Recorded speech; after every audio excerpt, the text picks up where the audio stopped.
ကြောင့်တီမီရွေလဲစမကြုံစေနဲ့ပြင်းရင်သောစကားလေးများကိုသုံးဆောင်ပါနှိမ်ချတဲ့စိတ်တွေကလေးတွေမွေးမြူပါတင်ဘသူလဲဟေးတန်တန်တဲ့လောက်ရလေးတွေရှောင်ချင်ပါယူသားတဲ့စိတ်တွေလေးကိုဝတ်ဆင်ပါဆွေဆွေမဆွေမထားမဲ့တို့တွေပါလူတိုင်းဖတ်တဲ့စာ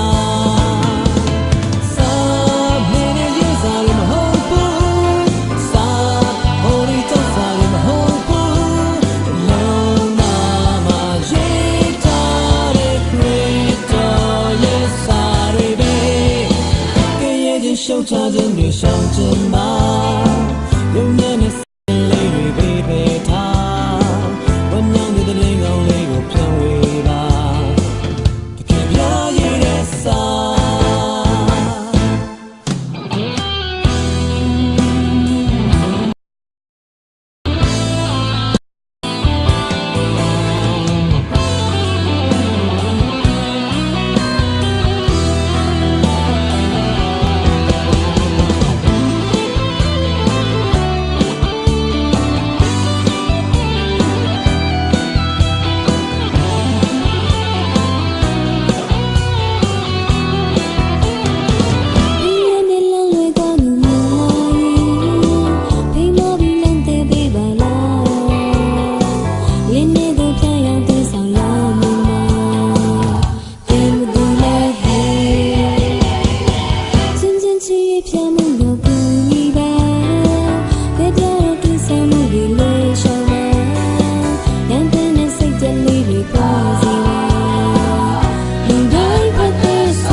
ရှုံချခြင်းတွေရှောင်ခြင်းပါ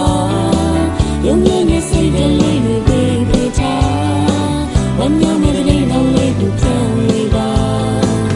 တခင်ပြရည်နဲ့စာမင်းရဲ့ရေးစာလေးဟုတ်ဘူးစာဟိုဒီကြောင့်စာလေးဟုတ်ဘူးနှလုံးသားမှာရေးထားတဲ့ခရစ်တော်ရဲ့စာတွေပဲရှုံချခြင်းတွေရှောင်ခြင်းမှာ永远的。